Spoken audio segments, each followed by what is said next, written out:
Palhetas. Distribuição Sinapse.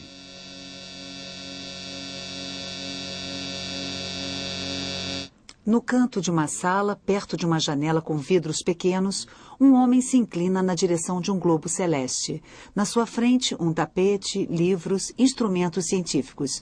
No fundo, um quadro, um armário, outros livros.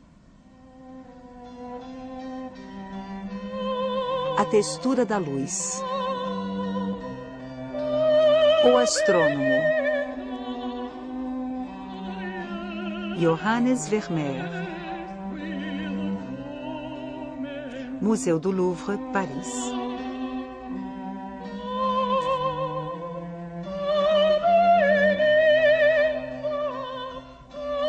O astrônomo é uma tela muito pequena, 45 por 50 centímetros.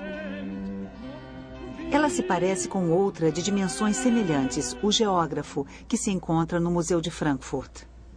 O personagem é o mesmo. O geógrafo está debruçado sobre um mapa. Na sua mão, um compasso.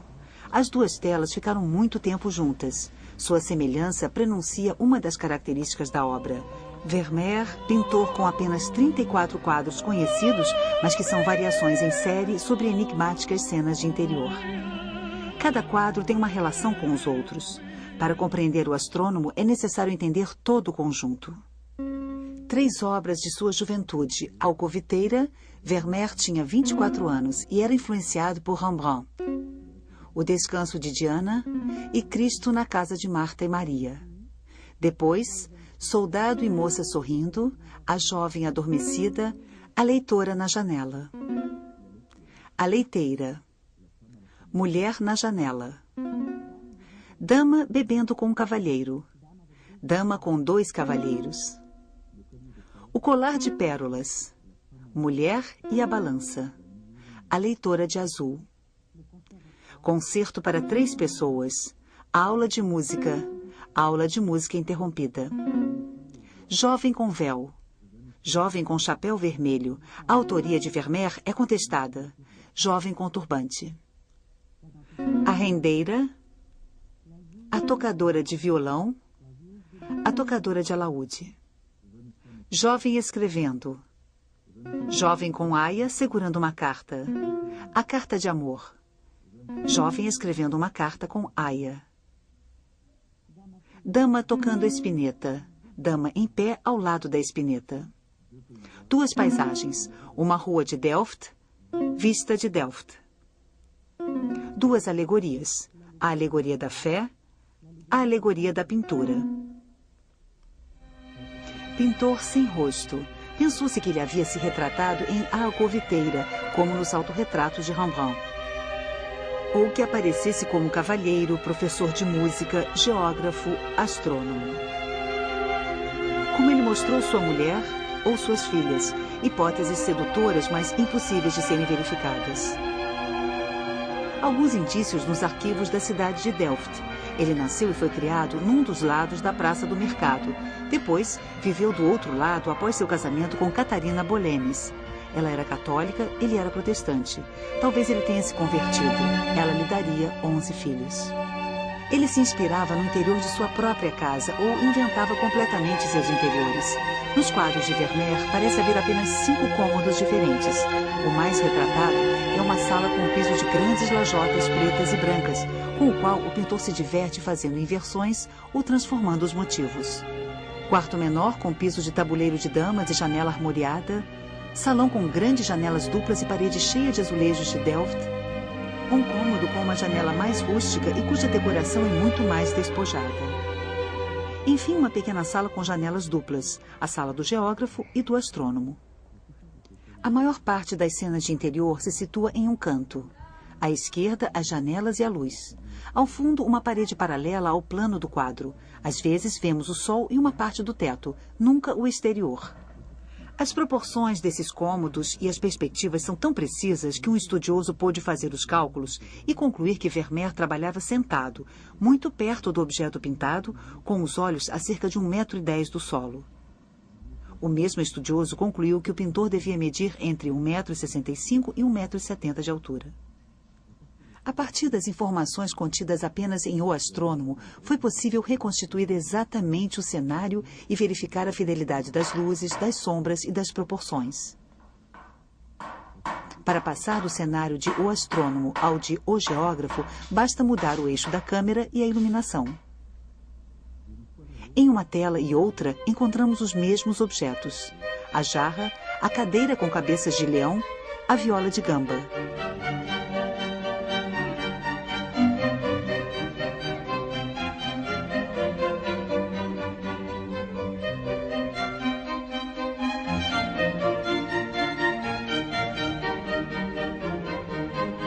Ou os mesmos elementos de figurino: o casaco amarelo com acabamento em arminho, a pérola.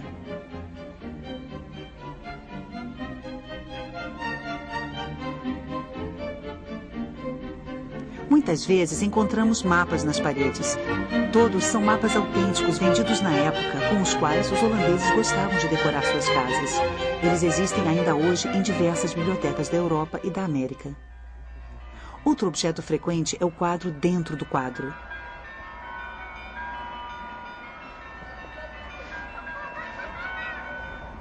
Alguns aparecem mais de uma vez.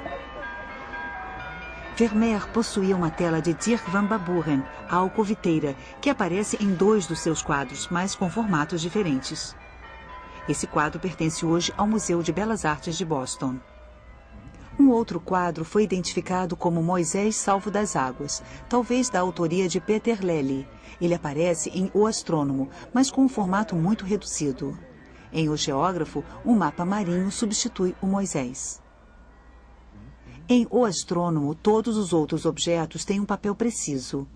Uma janela com vidros pequenos. Ela nos deixa intuir ao centro um escudo em vitral característico das casas de Delft. Um armário, profundo, quadrado, pode ser tanto de um cartógrafo quanto de um pintor. Um compasso, um instrumento familiar que permite medir as distâncias nos mapas ou traçar círculos. Um astrolábio, instrumento de origem árabe para calcular o calendário dos planetas e das estrelas. Um globo celeste, não é imaginário. Um raríssimo exemplar encontra-se hoje no Museu Marítimo de Amsterdã. As constelações e os signos do zodíaco estão nele representados com as imagens que vêm da antiguidade. A grande ursa, o escorpião, o caranguejo. Esse globo celeste está assinado por Jodocus Hondius, grande cartógrafo da época, junto com Mercator, e foi editado em 1600, ao mesmo tempo que um globo terrestre. É o globo terrestre que Vermeer pintou em O Geógrafo e em A Alegoria da Fé. Esse globo encontra-se hoje no Museu de Nuremberg. Um quadrante, sem dúvida uma espécie de calendário astronômico. Um livro, na página da esquerda, uma figura circular, na da direita, linhas de texto. Esses indícios permitiram que a obra fosse encontrada na Biblioteca de Leyde. É um tratado de Adriano Metius sobre a observação das estrelas. A edição pintada por Vermeer é a de 1621, diferente da primeira edição, datada de 1614. Por fim, o tapete. Vermeer muitas vezes faz com que ele ocupe grande parte da superfície do quadro. Ele permite ao pintor traçar dobras que distribuem sombras e luzes. Diante da ordem do cômodo e da leveza dos personagens, o tapete, com sua massa de matéria pesada, desordenada, um pouco ameaçadora, desloca o equilíbrio do quadro. Vermeer não dispunha de um ateliê particular. Ele trabalhava à luz do dia em cômodos comuns, mas ele combinava todas as possibilidades de iluminação das casas holandesas da época.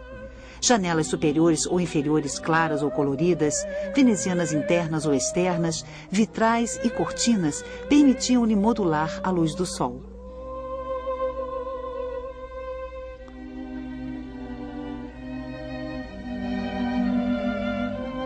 Cada cômodo se torna uma espécie de armadilha de luz.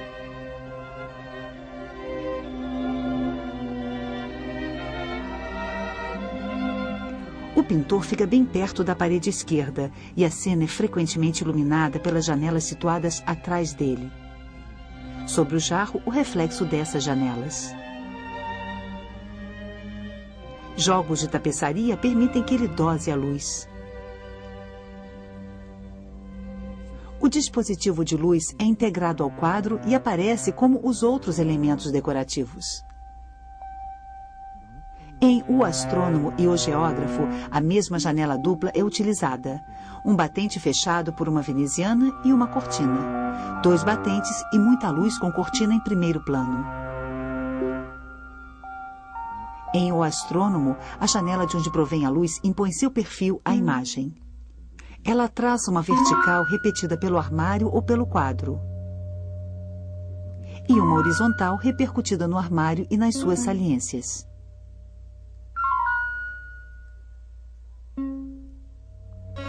A janela e o quadro cortados pela moldura induzem tensões em direção ao exterior.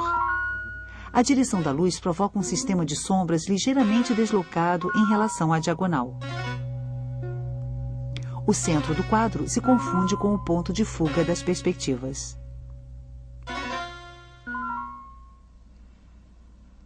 No século XVII, os pintores que queriam respeitar a perspectiva costumavam utilizar a câmera obscura, ou câmara escura, uma prefiguração do aparelho fotográfico. A máquina se tornará cada vez mais complexa. A câmara escura era uma caixa dotada na frente de uma objetiva composta por uma ou várias lentes e atrás de uma placa de vidro polido. Um dispositivo em forma de fole permitia fazer um foco aproximativo.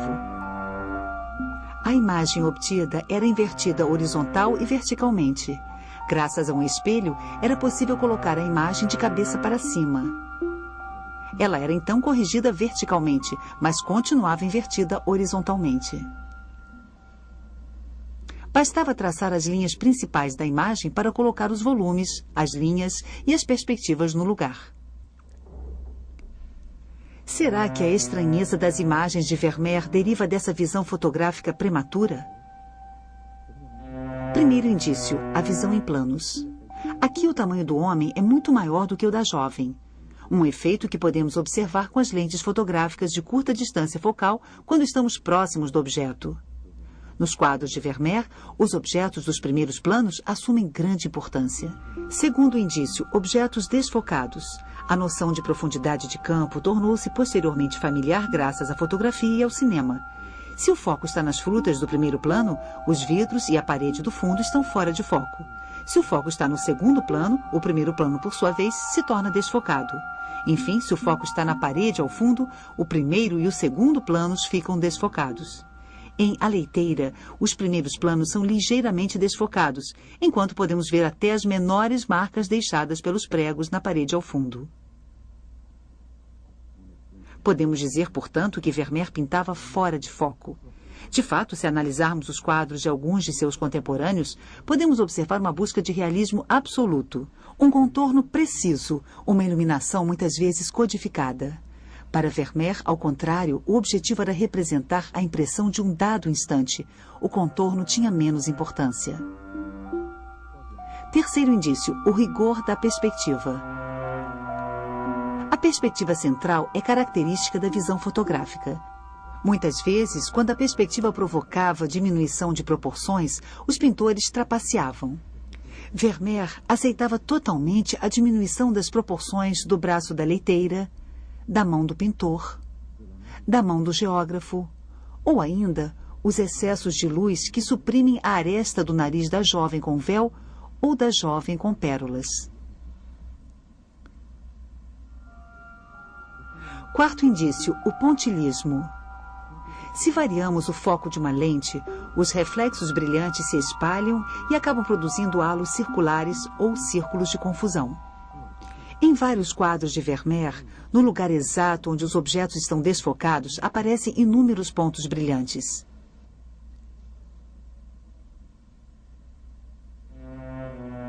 Quinto indício, o formato dos quadros.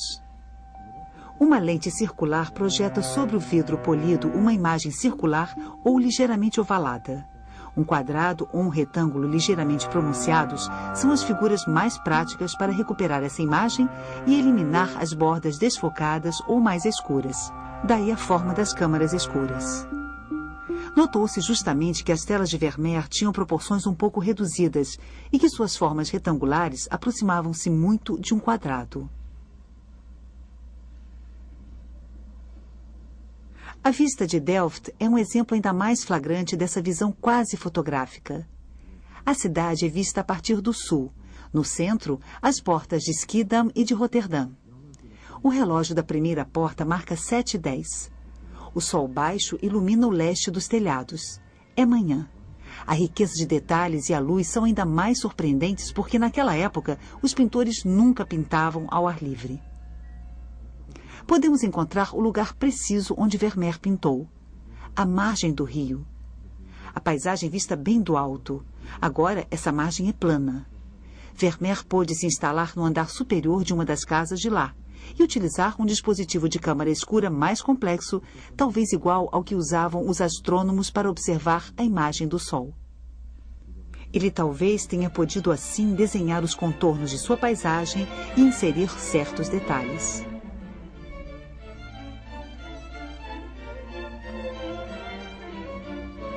Perspectiva central.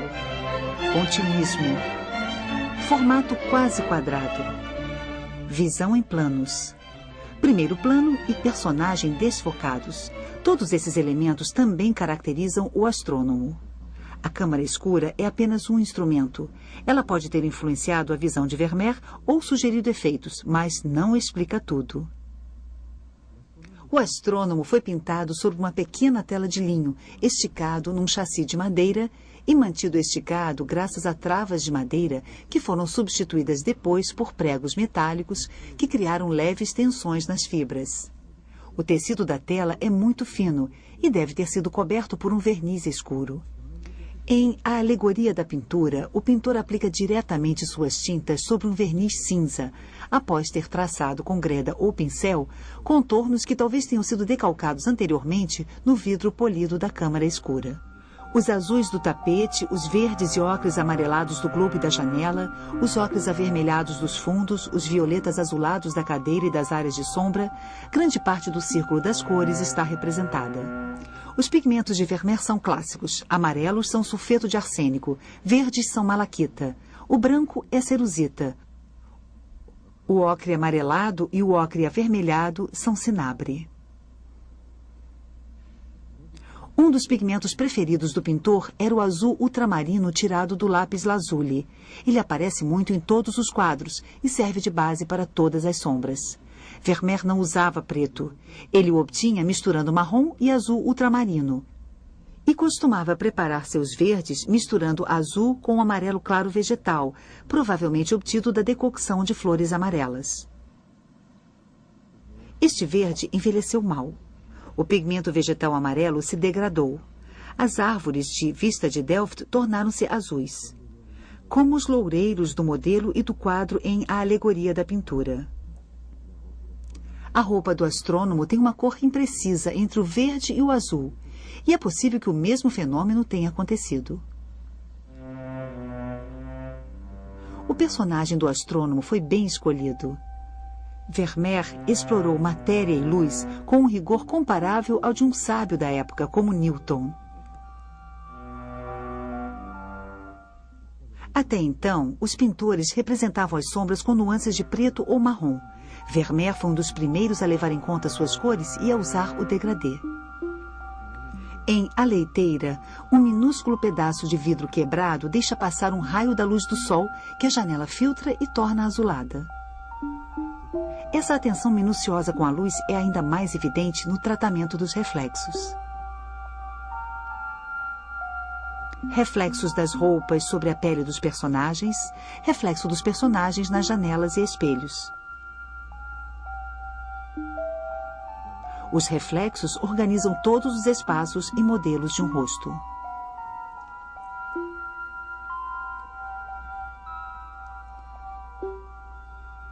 Ou então mostram o que há fora do quadro, como em uma bola de vidro em A Alegoria da Fé. Vemos aí o sistema de janelas abertas ou fechadas. Em O Astrônomo, um reflexo de apenas 2 milímetros de largura mostra o resto do cômodo tendo como fundo uma janela. Enfim, o reflexo se reduz a uma espécie de átomo de luz com a técnica pontilhista. Inspirados talvez pelos círculos de confusão das lentes ópticas, os pontos proliferam em vários quadros. Seus pequenos relevos de cor mais clara, depositados na ponta do pincel, distribuem luz por todos os lados, aumentando ainda mais o seu brilho. Telhas irregulares de um telhado ensolarado, reflexos da água sobre les bordages d'une coque, grãos brilhantes da casca do pão, consistência cremosa do leite, a trama das fibras têxteis, cabelos louros anacarados. As texturas das coisas são assim reveladas pela capacidade da matéria de produzir esses minúsculos grãos de luz. Todos esses tipos de pinceladas se unem em O Astrônomo. Pinceladas médias e leves, grandes superfícies planas de cor, pinceladas muito finas e, enfim, pontilhados.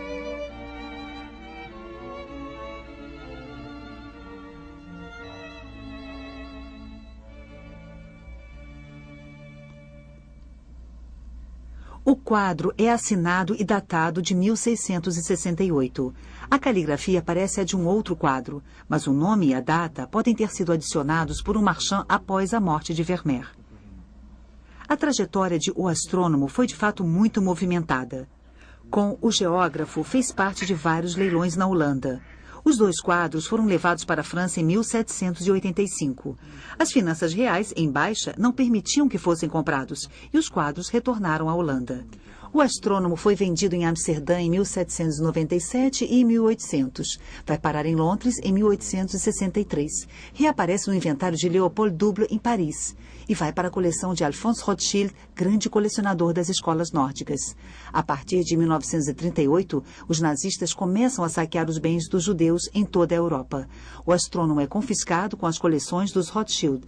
Destinado ao futuro museu que Hitler queria construir em Linz, o quadro é recuperado depois da guerra em uma mina de sal, junto a milhares de outras obras de arte, e restituído ao seu dono. Após um acordo entre o barão Guy de Rothschild e o Estado, O Astrônomo, o último quadro de Vermeer que pertencia a uma coleção particular, uniu-se à rendeira nas salas do Louvre em 1983. O primeiro grande texto sobre Vermeer, de autoria de Tore Burger, foi publicado pela Gazette des Beaux-Arts em 1866. Vermeer foi redescoberto, os museus disputavam suas telas, a pintura penetrava na literatura.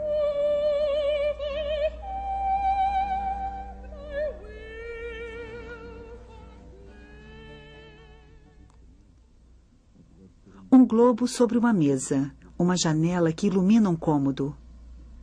Um homem que se inclina. A cena parece clara. O astrônomo levantou-se ligeiramente de sua cadeira para girar o globo celeste e verificar um dado de seu livro. Da mesma forma, o geógrafo, debruçado sobre um mapa, suspende seu gesto, levanta por um instante os olhos e parece pensar. Duas telas complementares, duas atividades de pesquisa muito em voga durante um século no qual as grandes expedições marítimas rivalizavam em glória com as descobertas dos astrônomos. O tema do sábio no seu estúdio era frequente na época. Vermeer. Momentos suspensos no limite da sonolência, do sonho. Nesse mundo de paz, a perturbação de cenas por vezes ambíguas. Olhares que transformam o espectador em testemunha. E a letra, insistente, obsessiva, que convida a todas as interpretações. De fato, as cenas retratadas por Vermeer parecem ter significados que hoje nos fogem. Uma mulher em pé na penumbra segura uma balança. Na parede, um julgamento final no qual as almas são pesadas. Um raio de luz revela que a mulher está grávida. Talvez Vermeer esteja evocando a questão teológica do livre-arbítrio. A alma da criança que vai nascer está ou não predeterminada. Quanto ao astrônomo, ele tem um precedente famoso. O doutor Fausto de Rembrandt recebe uma revelação da luz. Que revelação pode estar recebendo o astrônomo de Vermeer? Pensou-se que o Moisés pudesse lembrar a proibição de se observar o Sol, os planetas e as estrelas estabelecida pelo profeta. Mas o texto de Matthews, exatamente na página mostrada no quadro, faz uma alusão aos patriarcas, os primeiros observadores das estrelas. E Moisés, responsável pelo êxodo do Egito, muitas vezes foi associado à geografia e às viagens. Ele ocupa em O Astrônomo o mesmo lugar que o mapa marinho em O Geógrafo. Os dois quadros poderiam significar o caminho espiritual do homem. Outra possível interpretação. Durante muito tempo, o astrônomo foi chamado de o filósofo ou de o astrólogo. Moisés, salvo das águas, simboliza às vezes o nascimento de uma criança. Na época de Vermeer, astrologia e astronomia ainda se misturavam. Uma criança é esperada. A fim de fazer seu mapa astral, o astrólogo se inclina em direção ao globo celeste, onde podemos distinguir claramente o signo de Libra. Os dois quadros formariam uma espécie de fábula sobre os 4 elementos do simbolismo clássico.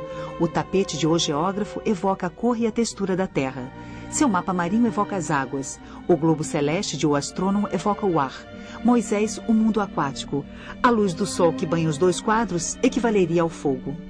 Nos motivos do tapete, vemos lado a lado figuras contorcidas e formas estranhas que parecem uma repetição do bestiário fantástico do globo celeste. Outras leituras são possíveis. Se o astrônomo retrata um lugar cuidadosamente fechado, cada objeto nos remete ao mundo fora do quadro, ao infinito. A janela aberta nos remete ao exterior e à luz, os livros ao saber. O quadro no quadro a um outro momento da história da humanidade. Os instrumentos à matemática. O globo às estrelas. E os reflexos nos remetem a mais outro espaço, o espaço do pintor e da representação.